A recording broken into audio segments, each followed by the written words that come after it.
Well guys, welcome back. It's finally time. I've been looking forward to do this video for quite some time, and while sure, I could have just googled Warlock rating and told you guys to press Shadow Bolt, but that's not good enough. I wanted to clear the content, network with veterans, and make sure to ask more questions than you could possibly imagine. So after many requests, we finally have the TBC Warlock PvE guide, the master's guide to rating as a Warlock. Now, as much as I'd like to take credit for all of this, I am just a vessel with a voice and way too much time on my hands to put all this together. There's much larger IQs than my own who've answered every question I've ever asked for that, and for that I thank you guys. None of this would be possible without all of you. Denigal, Dashers, Wolfgar, Beef, and of course my partner in crime, Fiery Wind, and for anybody else who ever answered a question and who have helped me in the past. I really appreciate it. Without you, there's no me. Alright, let's get started. Just a heads up, this is an intentionally long video, as there is no way to get all the information out any other way. That being said, there's timestamps and chapters to help you skip around to the parts you are most interested in. And to top it off, if you would prefer not to hear me ramble on, the link to the slide presentation is in the description below the video. And it was made to be able to use without needing to hear me, or, you know, you can just read it. It's made to read. So enjoy it however you would like. So for agenda, we're going to start by going over Warlock Changes from Classic to TBC, and then we're going to move on to the Warlock Strengths and Weaknesses, and then on to how to prepare for TBC, and then a short slide on leveling, because we're going to actually have leveling guides, so we didn't want to go too in-depth, and then on to Alliance and Horde Races, and then all your curses, a good amount of your spells, and then demons, and then we'll go over each consumable that you will be using, each enchant that you should be using. We'll go over all your stats, a nice stat breakdown sheet with stat priority. We're going to go over gearing and how to do so and itemization. Then we have a list of PvP gear that you will be using for PvE at some point. And of course, we'll show off the tier sets and the set bonuses.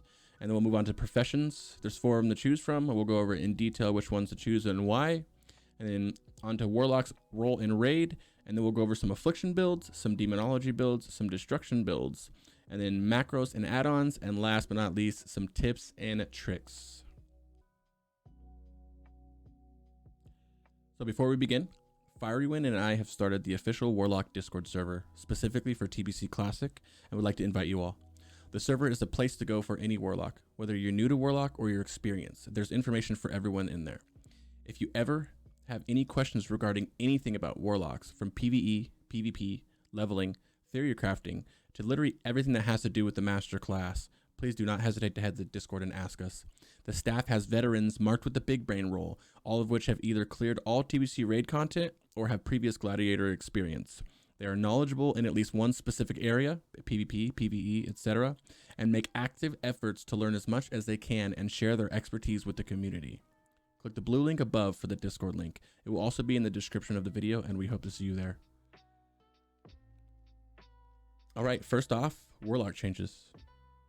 As you guys are probably aware, there were many changes for Warlocks, including talent reworks, new amazing spells, and even a new demon that you can use to cleave your way to the top of the beaters. We won't be going through all the changes in this video though, instead we're just going to go over the ones related to rating, so let's get started. Straight up, to start, we're just going to start off with the main change everyone's asking about, and that's the Felguard. The Felguard is a new demon in our arsenal. He's really cool, he's fun, and it's kind of like having a little pocket warrior with you at all times. He comes equipped with a handful of really nice abilities. He has a cleave that hits 1 additional target. He has a spell called Anguish, which is a single target taunt.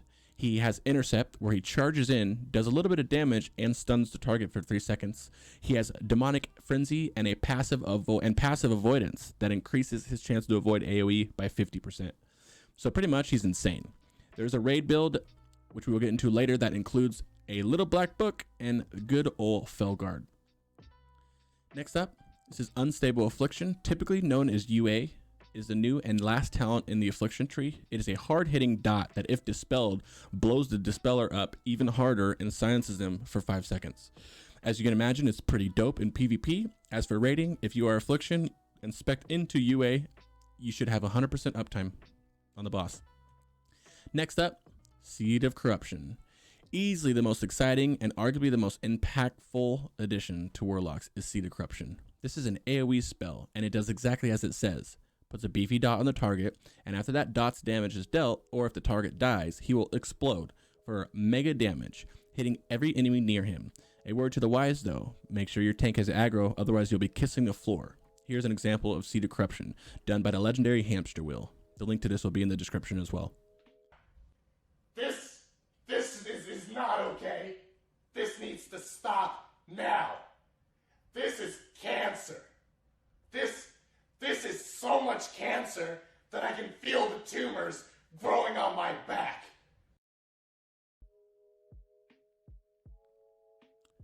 All right, next up, we have your Fel Armor. This is a very good buff that you will keep on yourself at all times. Much like Demon Armor in Classic, this just replaces Demon Armor.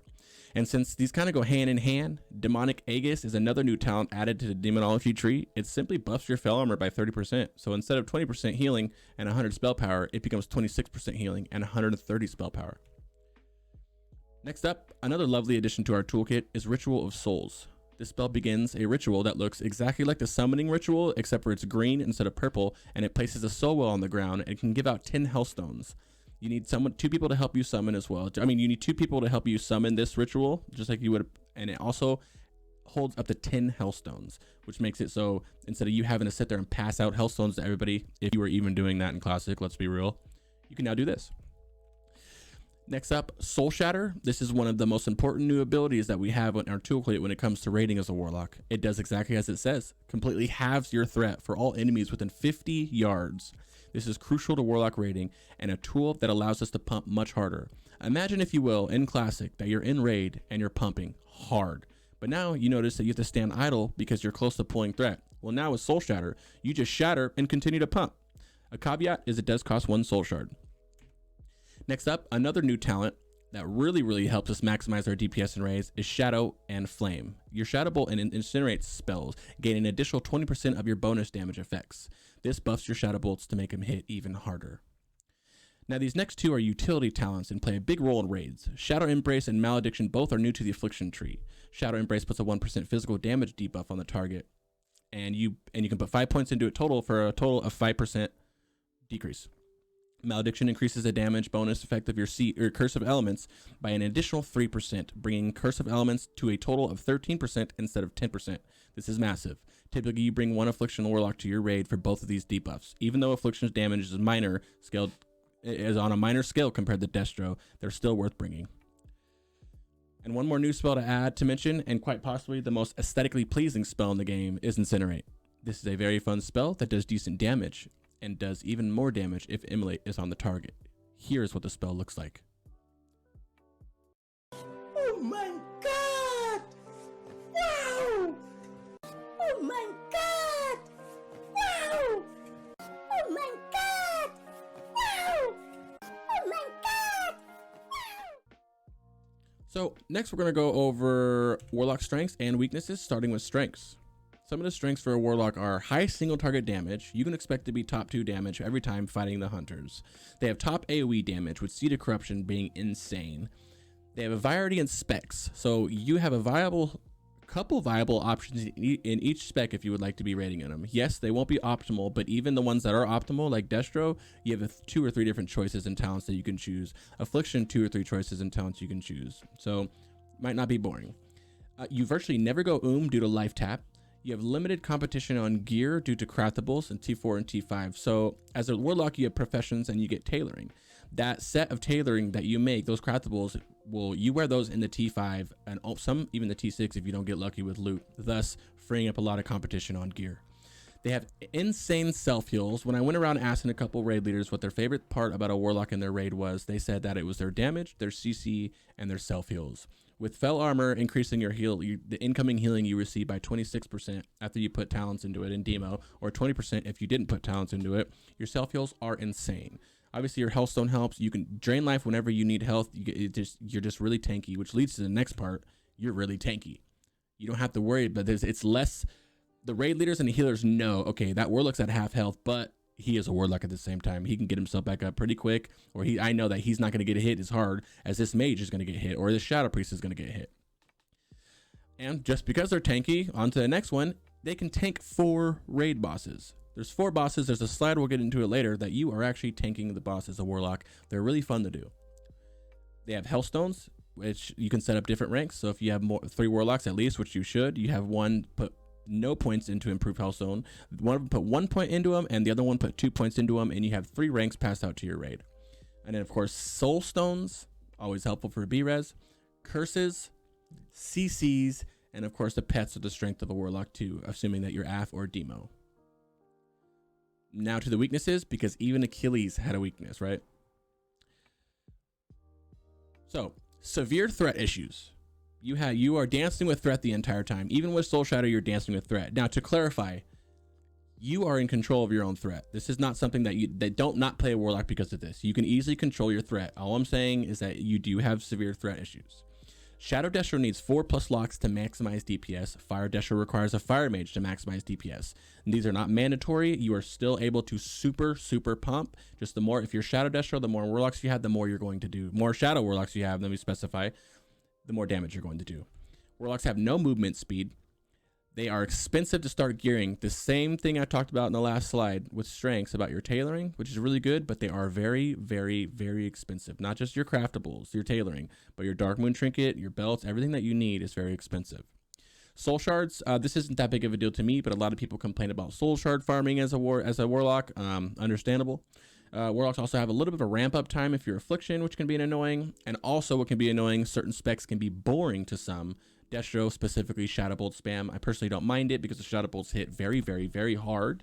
And you have some big numbers. You crit harder than anything in the game, so it's kind of amusing to watch, but I can see how that can be boring to some.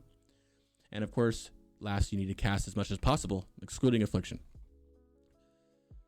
All right, now let's talk about how you can prepare for TBC, okay? If you plan to raid as a Warlock, these are the things that you can do to prepare for TBC, all right?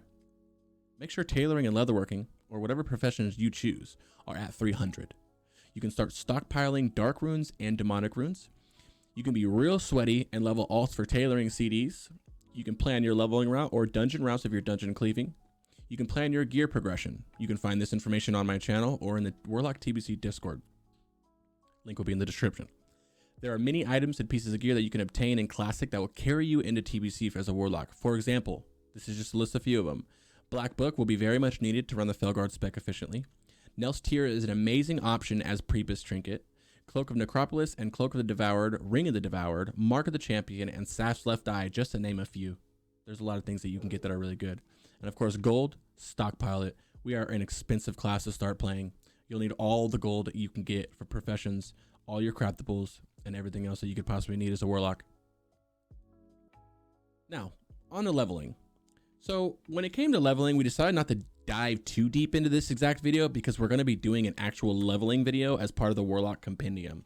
So in the meantime, we're just going to give you the top 3 leveling specs in order and let you decide for yourself. First, the Felguard spec. This spec is the strongest of the 3, more damage, less downtime, excellent for world PvP troubles while leveling, and the most fun of the 3 as well. This is a very strong leveling build. You can pull one at a time or you can mass pull.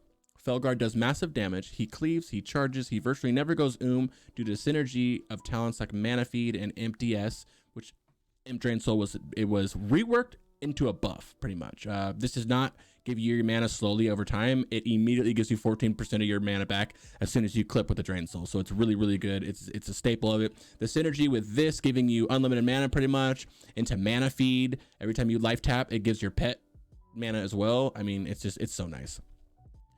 Anyway, it's less downtime than the other 2 specs, and the build also comes with Soul Link, so you're really tanky as well. Also, very helpful build for world PvP when you think about, if you're on a PvP server during leveling, it's going to be mayhem.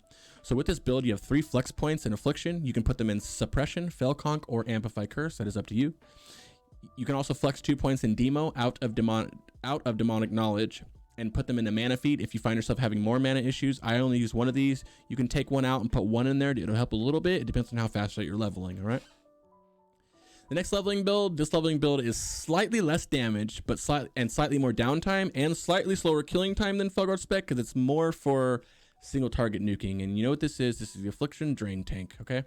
Affliction Drain Tank build is a very solid leveling build, still chosen by many Warlocks in TBC. It acts the same as it does in Classic, just more damage due to talents like Contagion, Soul Siphon rework, plus having a handful of flex points that you can put in Demo to make your pet do massive damage. In this build, you have 6 flex points. You can put 3 into Empowered Corruption, 1 into Coex, Curse of Exhaustion, 1 into UA, Unstable Affliction, and toss the last one into Demonology. However, while Imp Core is that much more damage, you don't typically have that much spell damage, bonus spell damage while you're leveling that early. So for that reason, I always choose to put the last 6 points in Demonology. Unholy Power maxed out gives your pet 20% more, 20% more damage. And the last point in Dim Sack giving you more damage and more survivability rather than the 4 meh talent points in Affliction just to get Unstable Affliction, you know? And the final leveling build, this build is less damage than the Affliction draining build and the Felguard chaining build, but tons of survivability. This is suggested to use this build if you're on a high pop PvP server. This is a version of the popular SL build. This is not really suggested anywhere online, but can be very, very viable only if you are playing on a PvP server due to how strong Soul Link and Siphon Life are, among other talent choices, making you very tanky with a tons of options to boost your damage. 8 flex points in this build. The base of this build needs Soul Link and it needs Siphon Life. You absolutely have to have Soul Link and you have to have Siphon Life, okay? After that, you can go down to Shadow Mastery for more damage, or you can opt to toss some points into Demo for some more survivability, whatever fits your playstyle. Viable on PvE servers as well. However, with no PvP to worry about, it's suggested that you run the Felguard build as it's much more damage in this build. All right. Onto the races and the racials. For the Alliance side, we have, of course, the Gnomes. They have Escape Artists. You know what that does. Escapes the effects of immobilizing or movement speed reduction effect. This is very niche in raids, mainly a PvP ability. There's a couple raid bosses I can think of. Lady Vaj, she roots. Anything that has roots and slows, this pretty much gets you out of. And of course, Expansive Mind increases your intellect by 5%. This is not hugely impactful, but gives about 6 crit rating, which is 27% crit chance at 400 intellect, which is about what you're at going into T6, plus almost an extra cast. And of course, we have the human side. Perception dramatically increases stealth detection for 20 seconds. This is specific but powerful use against stealth classes in PvP. Nothing to do with PvE at all. Don't worry about it. Diplomacy, reputations gain increased by 10%. This is pretty nice, reduces grind times, and can allow you to get some strong rep items sooner than others, such as the Hydral rep ring. And last, human spirit. Spirit increased by 10%. Spirit is our worst stat, so no real use beyond leveling. You might get 2-3 spell power from improved divine spirit. It's really not that big of a deal. Obviously here, humans lackluster. We're talking about straight raid content here. You're going to want to be a gnome, 100%. As for the Alliance, the Horde side, we have Undead. World of Forsaken provides immunity to charm, fear, sleep while active. Last 5 seconds. This is another typical PvP ability. However, this can remove some CCs in raid, not all fears, but if you get feared, charm, sleep, you can get out of it usually. Think about Mount Hydral, Anatheron, second boss Anatheron, he sleeps, you can get out of it. You can't, the fears in Magtherodon's Lair, you cannot get out of it, so you kind of got to watch which fears, which MCs you can get out of. But it's still helpful. Cannibalize, you know what that is. It's good for leveling and farming, niche use in PvP. And for the big old Zug Orcs, we have Hardiness. Chance to resist stun effects increased by 15%. This was nerfed after Classic, down to 15%. Still good. Only useful in PvP, really. And of course, Blood Fury. Increases melee attack power by 6. And more importantly, this was buffed. So this is buffed to include spell power in TBC. So this increases your spell power by 143 for 15 seconds on a 2-minute cooldown. This is insanely good and synergizes perfect with all your other CDs because they all happen to be 2-minute cooldowns. Destropods, Icon of Silver Crescent, Hex Lord, Shrunken Head, Skull Go Down. All these are 2-minute cooldowns. You pop it all together with Lust and you're kind of pumping, okay? Now, and last, of course, they have Command, which increases your pets by 5%. 5% damage for Demon Affliction using Imp. It's solid if you're running Destro, which a lot of you probably will be running Destro. This is not going to matter, but this is still nice if you're running Affliction or Demonology build. The pick here for PvE is going to be Orc obviously for Blood Fury, even just for the Command. These are both good reasons too. I know this is a hard choice between a lot of people because Undead is better for PvP, you know what I mean? But Orc, this Blood Fury is nasty, but also be careful. This reduces your healing too. So make sure you're popping this at the right time. All right, enough of the boring stuff. Let's get into the curses, yeah? So there's 7 total curses for you to use in TBC, each of them fitting a different role. Starting with Curse of Elements, also known as COE. Now, Curse of Shadows was removed from TBC and instead baked into Curse of Elements. So now Curse of Elements is Elements and Shadow combined. Bread and butter. This will be up at all times on any targets and raid bosses and in trash packs and etc. etc. If running one Affliction Warlock, they will have the talent Malediction. So they will be the ones Curse of Elementing, because their Curse of Elements will be 13% instead of 10%. Next up, we have Curse of Recklessness, also known as COR or Rec. The twin to elements. This will always be up on the boss as well, unless there's a specific reason not to, such as if you need to fear a mob or if there's tank damage concerns, which on private servers, this does not get used pretty early game. We weren't using it, but towards the end, it's always up all the time, right? Also, you can bounce your fear with it. I have a little description I'll show you right now. So you see me fear. As soon as I put Curse of Rec up, it pretty much cancels the fear, right? But the fear stays on the target. So it goes here, and then as soon as I override my Curse of Rec with the Curse of Elements, it now is in fear again. See that? Now I can wreck it, it'll come to me, and then I'm gonna Elements it, pushes Rec off. So you can use this to, if you see him running away and they're gonna pull an extra mob, you can put Curse of Rec on him to make him run back to you. So then he's not pulling that extra mob, you know what I mean? Next up, with the Curse of Doom, also known as Doom. This is the highest DPS curse. Use this when not on cooldown, and the target will live for the duration. This is just a massive amount of damage that scales. It does not crit, and it scales. So it goes up after 160 seconds, it blows up. You don't use much of it in Classic, but it is the best. If you don't have the Curse of Elements and you don't have the Rec, you're going to be using Doom. Please be careful of threat resets. Many bosses have threat resets, and if this goes off right when the boss resets or right when the tank swaps, you are going to die. Your last damage you're going to use is Curse of Agony, COA, or Agony, used when Doom is on CD, such as when cursing multiple targets, or when the enemy will live less than 1 minute, or you are on the move and you're full on mana. Back curses, which don't really get that much action in here. You got Curse of Tongues. This is actually has niche uses, but used frequently. It does get used in raid on some trash packs and a few bosses. For example, Mount Hydral Trash, Fathom Lord, Illidari Council, Reliquary of Souls, to name a few. And then Curse of Weakness, limited to no use in a raiding scenario due to warriors and druids having Demo Shout and Demo Roar, and it's improved with their talents, and it's used more in 5-mans. Lastly, Curse of Exhaustion, you must be spec'd into it from Affliction for it, and it has limited to no usage in a raiding scenario, largely a PvP talent. Now, on to spells. There's many spells in the Warlock's arsenal, and instead of listing them all, we just listed all the spells that you can plan to use in some sort of PvE content. Starting with Shadowbolt, your main spell that will be spammed. Please put this on an easy keybind, as you will be using this 90% of the time if you are Destro, and if you're Affliction, you will use this as a filler. Corruption, this is a damage over time, also known as a dot. If Affliction, have 100% uptime, otherwise use only if you need a slow roll threat on pull. By slow roll threat on pull, I mean if you were to open with the 2 Shadow Bolts and one of them crits or even both of them crit, you will rip threat from your tank.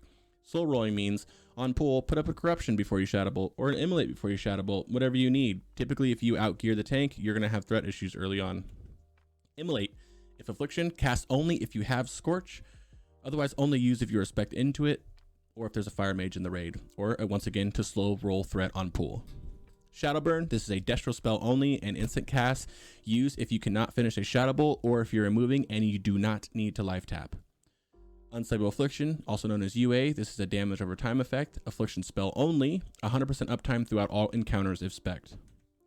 Seed of Corruption, your primary AoE ability. This is massive damage. Just make sure your tank has a lot of aggro and wait even longer if he is not a prop paladin. Procs off of damage done or death to the target after you apply Seed of Corruption. Siphon Life, another damage over time effect. Affliction spell only. Keep 100% uptime on the target, assuming it will live for the duration. Drain Life, used frequently to keep yourself alive. Don't depend on healers. If you are low, drain for a bit. If I ever hit anywhere close to 30%, I'm drain lifing. Don't be afraid to lose the damage and drain life. Searing Pain, use only if you are a Warlock Tanking, since this generates high threat. Excellent spell for low HP targets, Curator adds, KJ orbs, etc. Hellfire, used to stack up your DMF trinket pre-pool. Keep your DMF stacks at 10 mid-fight when you can't reach the boss, or to fish procs right before a pool. Super sweaty. Conflag, use only if you need to move and don't need life tap. I use this, I'll prioritize this over Shadowburn, by the way. Must have emo up to use it, and it consumes said emo charge. Typically, if I have to move and I don't need to life tap, or don't need to heal for a death coil, I will Conflag or Shadowburn. Incinerate, spammed instead of Shadow Bolt if you're Fire Destro. Otherwise, it's never used. unless locked out of shadow spells. Does more damage if emo is on the target. Soulfire, slow cast, and costs a soul shard. Typically never use unless fire destro, and you can cast it pre-pull and have faith that you will not rip off the tank. Rain of Fire can literally be taken off your action bars for PvE content. More spells. Dark Pact, this is an affliction use only. Use it when you would otherwise life tap and when imp is not casting. Life tap gives you mana in exchange for your health. Use when you need mana, but make sure you don't get too low and die. Fear, used frequently in raids as CC. Curse of Recklessness overrides Fear if one starts to run into another pack. Howl of Terror, this is an AoE fear, not used too often in raid except occasionally on trash packs and emergencies. Really helpful in 5-mans though.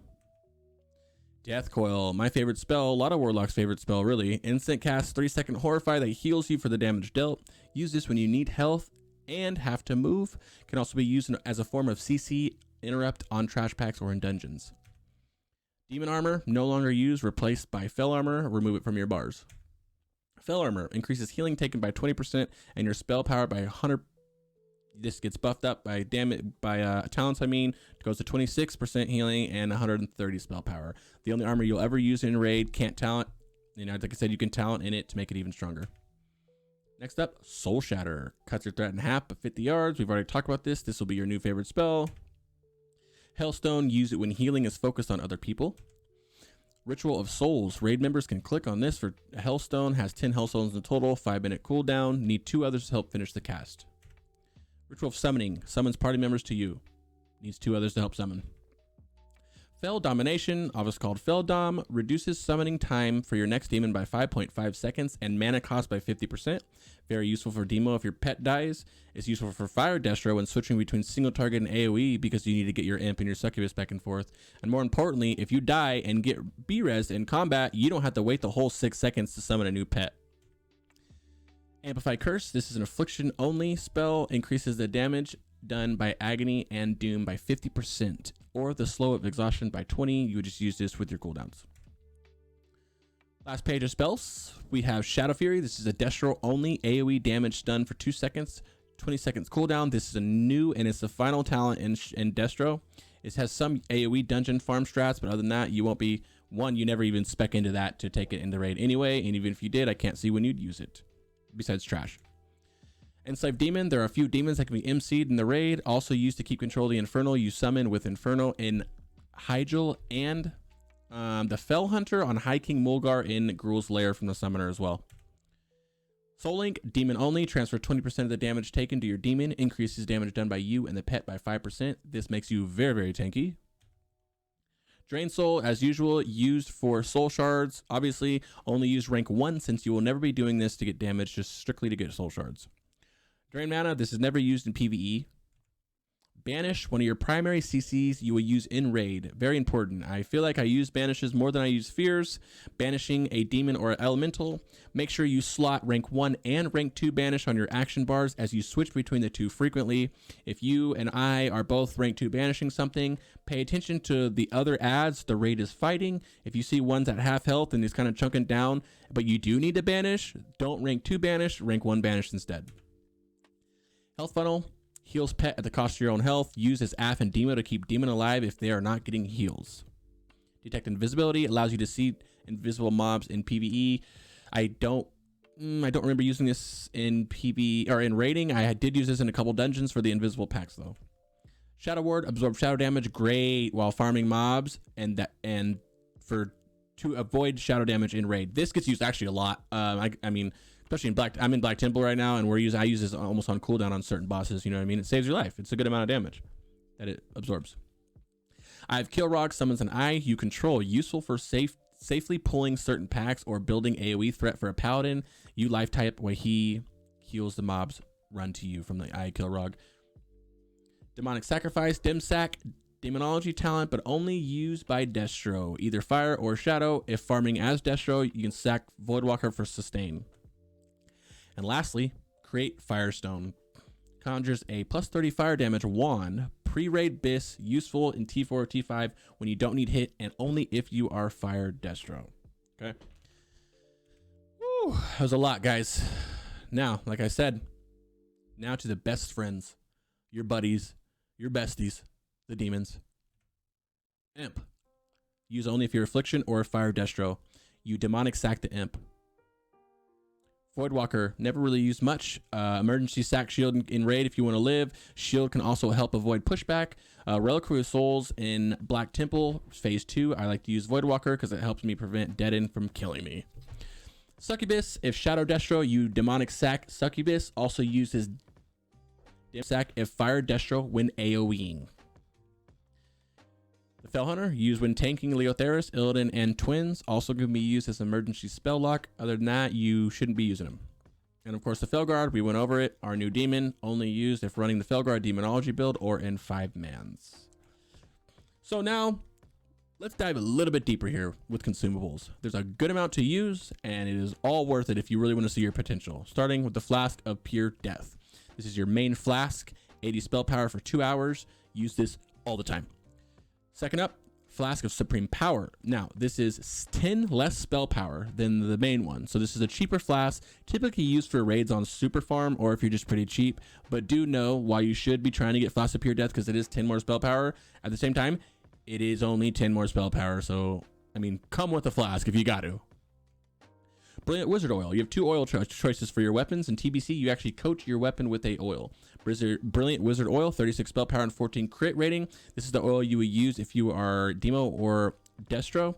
And then the one you'd use if you're Affliction is Superior Wizard Oil, 42 spell power. Another option for oils, typically used only if Affliction. Destruction Potion. This is 2% spell crit and 120 spell power for 15 seconds on a 2-minute cooldown.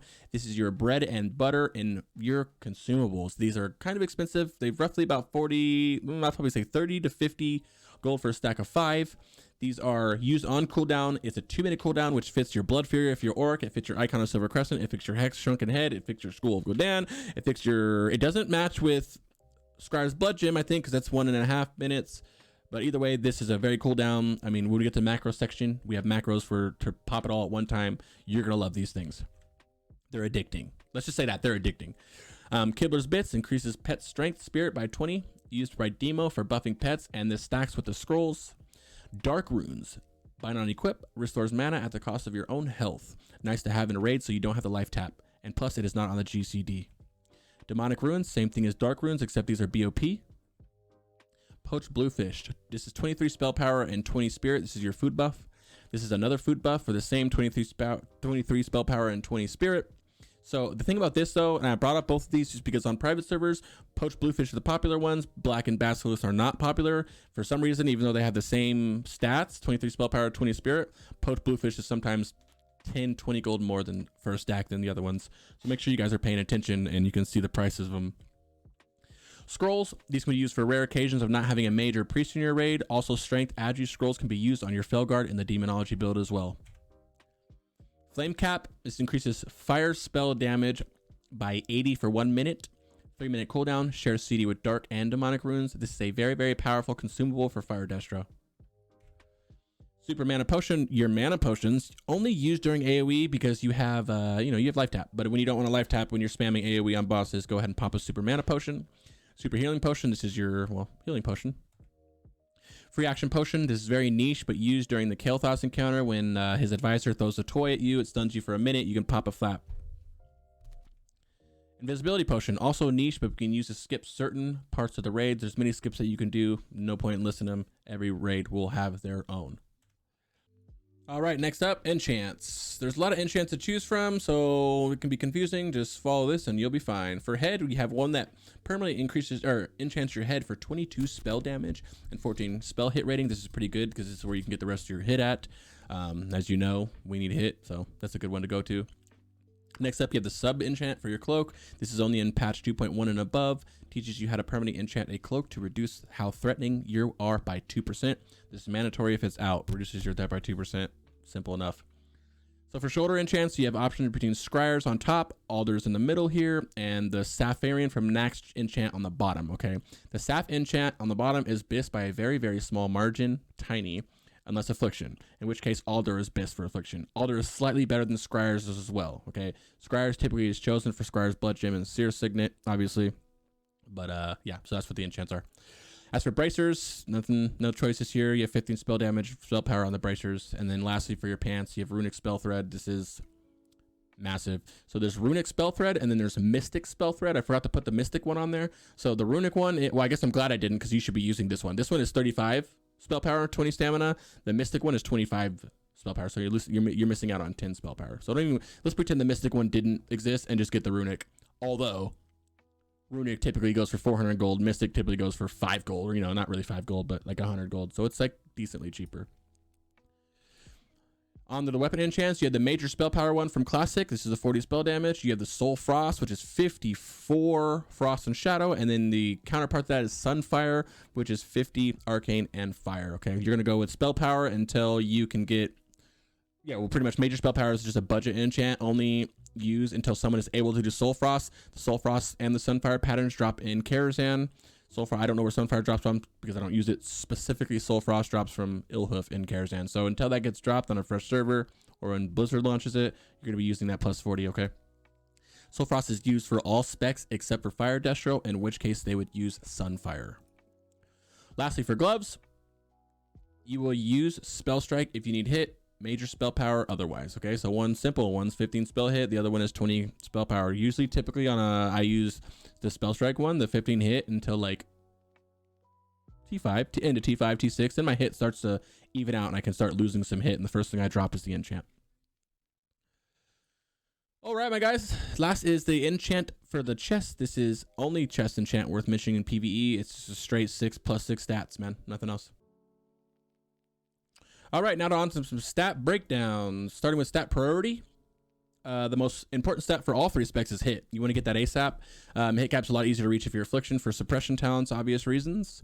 Your hit cap is 202 hit rating, 164 if you have an Ellie Shaman in your group, and 152 if you have an Ellie Shaman and a Trainer in your group. After hit cap is achieved, start stockpiling spell power.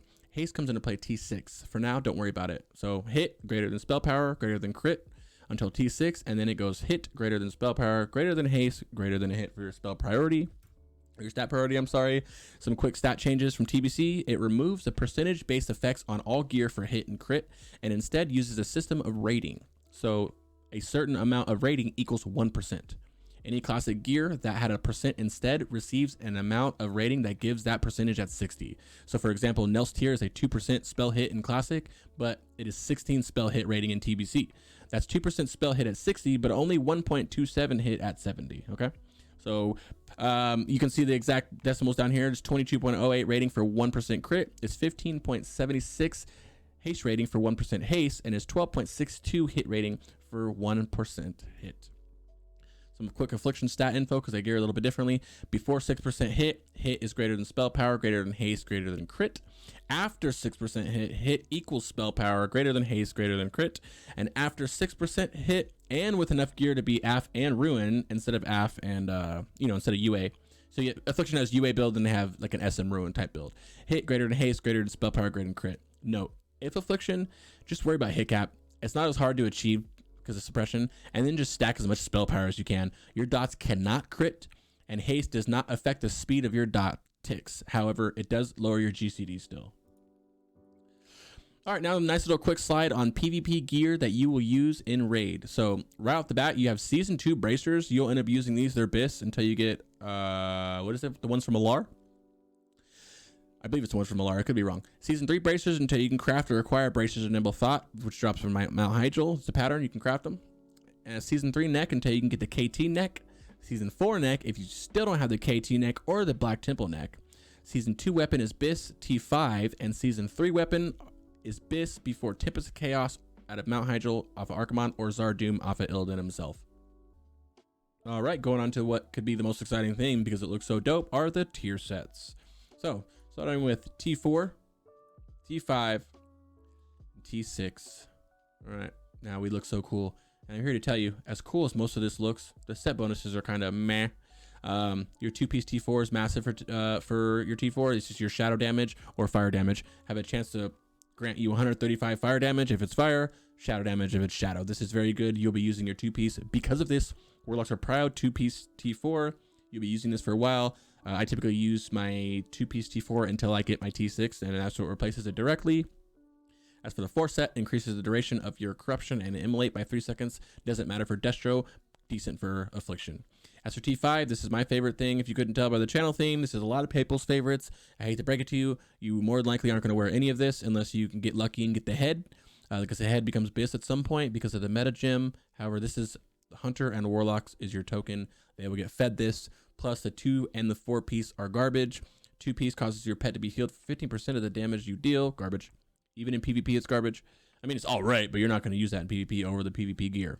Your Force set, your Shadow Bolt spell hits increase the damage of your corruption by 10%, and Incinerate does it for immolate by 10%. Both of them garbage. Affliction gets some use out of it if you want. Anyway, tier 6. Your 2 set, each time you're going to your corruption or immolate spells deal periodic damage, you heal for 70 health. And of course, for 4 set, increases the damage dealt by your Shadow Bolt and Incinerate by 6%. This 4 set is massive due to how good it is. Warlocks are prioed 4-piece T6. Usually it's going to be like, all right, well, you, Jason, you get all 4 of yours first, and then Crix will go to his 4, and then Dasher will get his 4, and then so on and so forth, because it's that massive, okay? Rather than split off and give everybody a piece. Next up, a very spicy topic that people hate. Professions. It's got to be talked about, guys. At the point of the I mean, let me just show you real quick. You have to go tailoring. You don't have to, but you're missing out on so much damage. Look at all the stuff. All the stuff has more damage, more hit, more crit, more gems. You got everything here. It's just so massive. Okay. Look, I hear people all the time in the Discord talking about how they don't want to go tailoring, and they're trying to find ways to not get tailoring so they can go, what pieces can I'm here to tell you, don't do it. Just get tailoring. I promise you. And not even, it's not like you're going to get rid of it right away. You're going to pick up tailoring and you're going to use these well in the T5 and some in the T6. My Frozen Shadow Weave robe, I didn't replace until a robe I got out of Black Temple. You know what I mean? It goes for a while. My boots, I still have right now. You can replace them with Nash boots, but they haven't got the drop for me. You can place them with Hydra's boots, but Hydra's boots is 19 hit and 59 spell damage. I don't need the hit, which makes these 2 gems worth more. As for Spell Strike down here, you have these Spell Strike, you're wearing these for a while. Pants get worn until, I wore my pants until T6 pants, and as for the hood, you can wear that until you get a T5 hood off of Vaj, but you know how sus it is to try to get that because of the prios. As for Spellfire, this is going to be used for Fire Destro, mages too, but who cares about mages? This can be used to Fire Destro, and if you're Affliction, obviously you're going to use Frozen Shadow Weave as well. Don't worry about the set bonus for this. Your Frost and Shadow damage spells heal you. That is not that big of a deal. None of these are that big of a deal, but the set bonus for Spell Strike down in the bottom, 2-stat gives a chance when your harmful spells land to increase your damage of your spells effect by 92 for 10 seconds is massive. It's a very big deal. Now, only the Spell Strike bonus, set bonus, actually requires tailoring. The pieces themselves are BOE, and they don't require tailoring. So you can actually go to the auction house and pay usually, 2 to 3K each. So 5 to 6K total. You can buy it from the auction house. You can still get the stats and the gems, but you don't get the 2 set until you get your tailoring up. Okay. Frozen Shadow Weave and Spellfire both require you need to be Shadow Weave Tailor. You know what I mean? Spellfire Tailor. You need to be the actual specialization in order to even craft these, and they're BOP. So either way, you're gonna want tailoring. All right, my guys. And then at the point of the game when you can finally drop tailoring for a different profession, you can drop it for whatever, enchanting JC. But the issue is you're just going to pick up. You're going to need to craft the robe out of Sunfire robe out of Black Temple anyway. So it's just suggested you keep tailoring unless you have a lot of money. Okay. Woo. Next up, leatherworking. Leather. You've heard about it. You already hate it. This is about the equivalent of everybody having to be engineering in Classic, right? So let's discuss it. Drums right here. The main reason everybody will be leatherworking, and it will be mandatory by most guilds, including my own. Only 4 people in the party need to have these to keep 100% time up on the haste buff. Okay. Now, these are really good. Even if Blitz launches that 2.0 patch and the drums have a short cast time, it's still a DPS increase. Okay. And in Drums of War, the baby brother to Drums of Battle, typically the 5th person in the party uses this while they're also keeping drums in battle on hand just in case someone else in the party dies. And for the last 2 over here, we're going to mess with enchanting. The reason you want to go jewel crafting, is these are both advantages unique and their respective professions. These are big gems, especially early on, 14 spell damage and 12 crit rating, okay? The gems are unique equip, not unique, meaning you can make as much as you want, stock up your bank, then drop jewel crafting and still be able to use these. These were available from 2.2 patch and cut with blue gems, living ruby, and dawnstone. So how good they are depends on how the gems are phased. If we get them before Mount Hydro phase, they will be quite a bit better than their blue alternatives. Otherwise, marginally better than the epic Hydro gems, although cheaper. Now, on the enchanting side, the only reason to go enchanting is because you can enchant your rings. That's it. You have to be an enchanter to enchant both rings. The benefit of this is enchanting both rings. You can drop enchanting and still your rings will still remain enchanted, which is really nice. So I think the play here is what I personally want to do. So I'm going to go on, if we're talking about servers, Blizzard's, TBC Classic, I'm no lifing tailoring, obviously. I'm going to go enchant. I'm going to get my 2 rings because I'm going to have them for quite a while. And then I'm going to go to Leather King, pick it up. And you can go back and forth, back and forth, back and forth if you have the money to do it. All right, with professionals out of the way, let's talk about something special specifically for us, Warlock Tanking. There are 4 boss encounters that you will need a Warlock to tank. This is not meant to be an in-depth guide to tanking them because we will have a video on each of the 4 bosses and how to tank them as a Warlock later, but rather just some quick notes on them. Note, this is how much resistance gear we needed on overtuned private servers. Leotharius the Blind. Out of SEC, you need 365 fire resistance. That's 225 from your gear, 70 from your Fellhunter, 70 from Shaman Totem or Pali Aura. Sit at max range, park your Fellhunter out of a different range of the blast so he doesn't get hit, remove your Blessing of Salvation off yourself, and get to spamming Searing Pain. Note, when not in demon phase, try not to let your Fellhunter die from Leo's Whirlwind during the fight. Next up, Capernian, one of the Kael'thas's advisors in Tempest Keep. Last boss, no additional resistance gear needed, no spec changes. You can be Destro, just remove Blessing of Salvation and spam Searing Pains. Make sure you ask for salvation after each time you need a tanker. Of course, Illidan, out of Black Temple, you need 365 shadow resistance. That's 225 from gear, 70 from Fellhunter, 70 from Totem and Pali Aura. Park your Fellhunter out of range. You get out of range. Remove Blessing of Salvation off yourself and spam Searing Pains. Note, try not to die, try not to let your Fellhunter die. Well, I guess you too, you and your Fellhunter, during the fight outside of Demon Phase.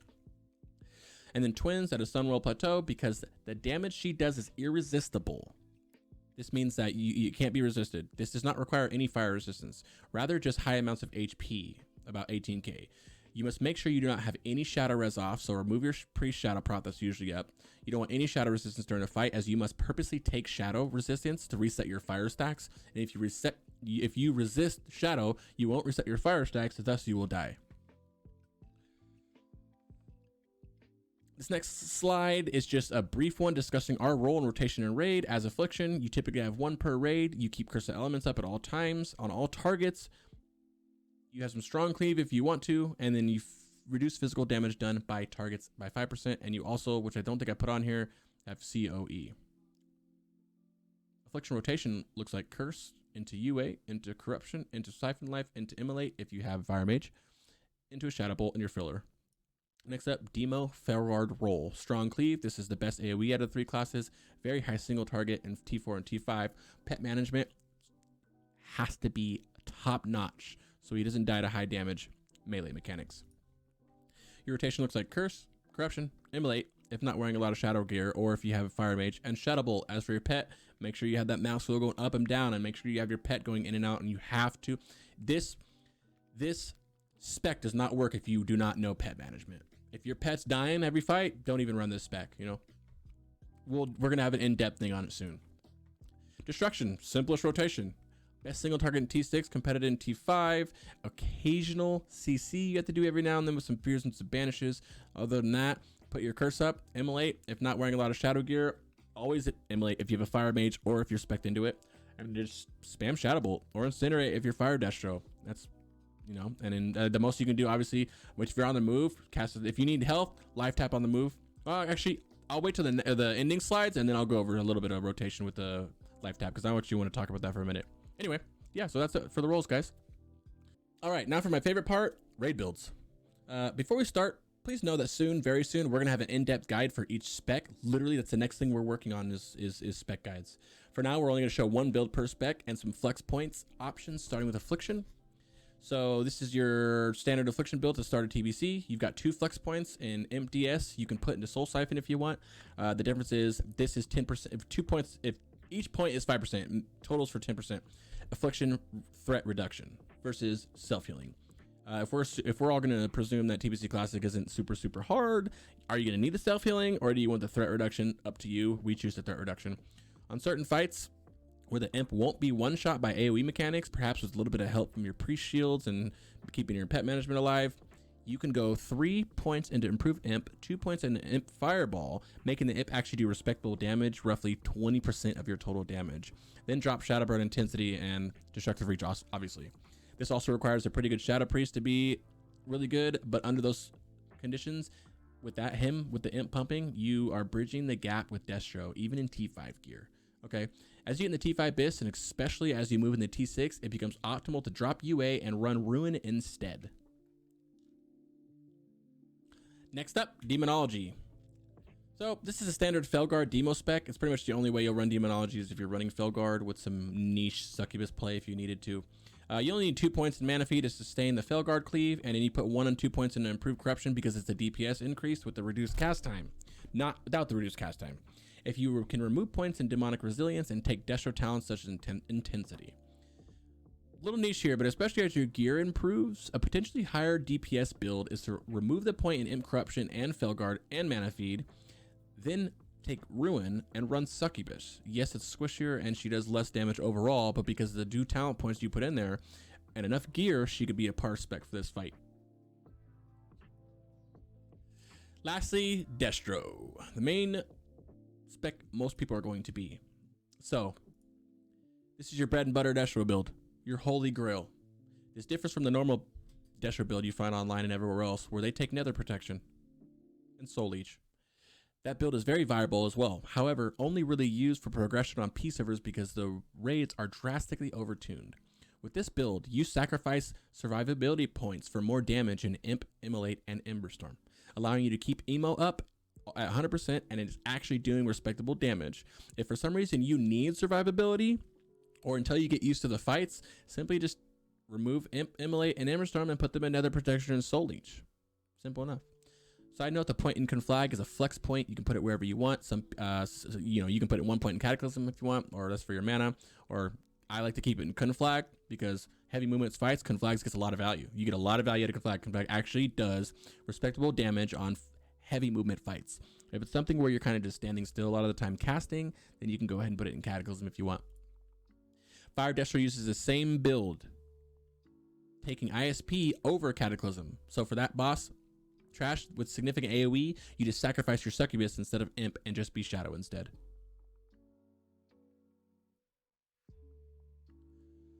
All right, well, that's your basic builds. Now we're coming up at the end, but before we go, let's look at some add-ons and macros. All right, there are a few add-ons that can make your life easier if you intend to play a Warlock. While most are just quality of life add-ons, there's one that is absolutely mandatory, and that is a threat meter. I personally use Omen, however, there are a few others as well. We also suggest something to track your dot timers until you can get them mentally, mentally time them. Weak auras can do this excellently, as well as Tell Me When. Doodrum's Raid Summoning add-on is another neat add-on that brings up a menu whenever someone in raid chat says 1, 2, 3. Then you can click their name, and it will not only start summoning them, but will also remove the name from the list. Helps people summoning.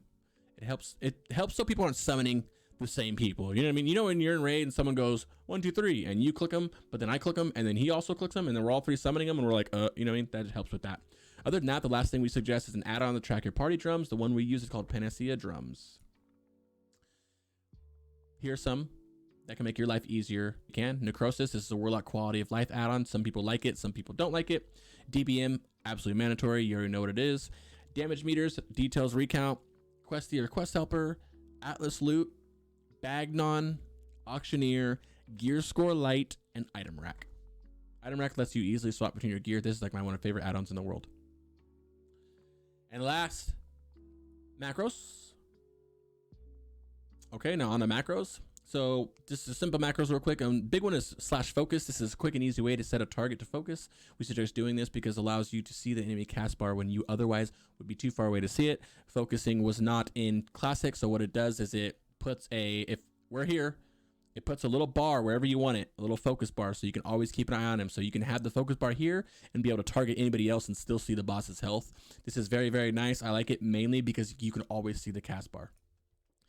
Your go-to macro, this will use, I'm just using an example here. This will be show tooltip, use icon. These are trinkets, Desher pots. You can add Blood Fury to the thing. You can do whatever. This is a very useful macro. This will use your on-use trinket from top to bottom, by the way. So it'll use the first one first. And Desher pot at the same time. I like to keep a macro for all my CDs with Desher pots in it, as well as the same macro without Desher pots, because sometimes you don't want to use a Desher pot. Trash packs, dungeons, whatever you're doing, PvPing. And if you're an orc, it's suggested that you just add /cast Blood Fury in here as well. So tooltip for a Ritual of Souls down here in the bottom, this macro simply just casts your soul well, but as well as that, it tells everybody what rank your soul well is. So it'll say, cast soul well 2 of 2, 1 of 2, 0 of 2. Really helpful. This other one down here is a macro that will use the Hellstones in order of your bag, starting with the highest ranking one in your bag and going down. Pretty clever. And lastly, Ritual of Summoning. What this does is the simple summoning macro. Whenever you begin to summon someone, it will say who you are summoning in raid and party chat. Not mandatory, but also helpful so 2 people don't waste time summoning the same people again. And last, but definitely not least, we'd like to end this video with some general tips and tricks regarding raiding. There will be a video soon on tips and tricks per raid and per boss. For now, here's some overall Warlock tips and raiding. Tanks. This early sometimes have threat issues, specifically if your Shadow Bolts crit right at the start, or if you're out gearing the tank. If you notice that you're usually pulling or getting close to tanking threat, just start opening with Emo and Corruption. That slow opener usually allows the tank to gather some threat, and then you can pump. Next, when you get your Dark Moon Fair Trinket Crusade, use rank 1 Hellfire pre-pool to get your stacks up to 10, so you start the fight maxed. Also use rank 1 Hellfire to keep it up during the encounter if you're too far away to damage the boss.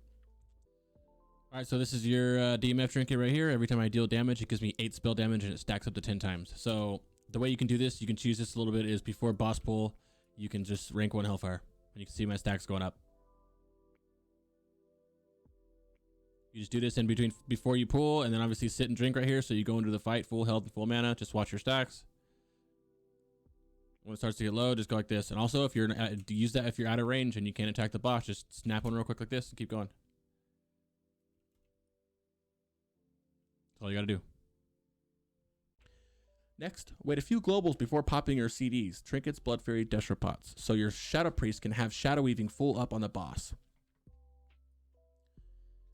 Keep going down. Never stop casting something, even if this is probably the most important rule, more important tip. Even if you have to move, life tap first if you need mana, otherwise Shadowburn or Conflag if you're spec'd.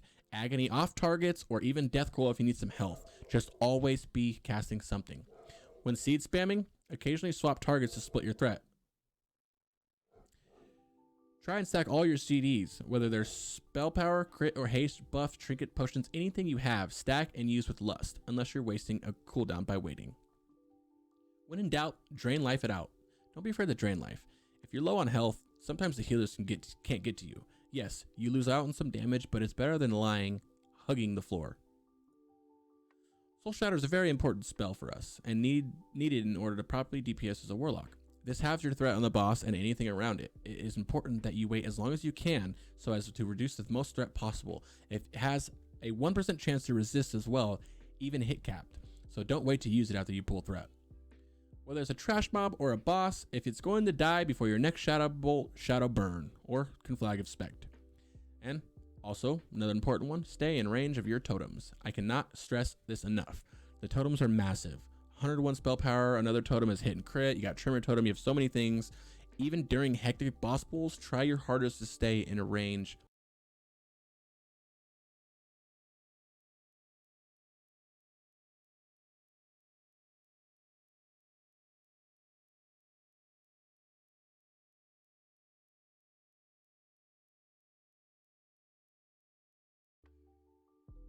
Well, everyone, that's it. We made it. If you stuck around and watched the whole thing, go ahead and let us know in the comments. We hope this helps somebody out there. So thanks for watching. As for our plans going forward, you can expect a ton of Warlock guides to add to this Warlock compendium. Okay, so like, follow, subscribe for more TBC content. Our goal is to make sure the community of Warlocks are fully prepared as they enter Outlands. If you guys have video topic ideas relating to Warlocks that you'd like to see, any questions, or if we missed anything, please let us know in the comments, or better yet, go ahead and head over to click the link up there and head over to the Warlock TBC Classic Discord. Okay. Also, every week on Mondays, we have a Dark Portal podcast. This is the official weekly TBC podcast over on Cargos Gaming's channel. I'll have a link to the podcast in the description below. We recently did a Warlock episode with Fiery Wind and myself as the guests. And of course, stay safe out there, everyone, okay? Follow me over on twitch.tv/Crix Gaming for 100% Warlock content. And until the next one, happy holidays and Merry Crixmas. Peace.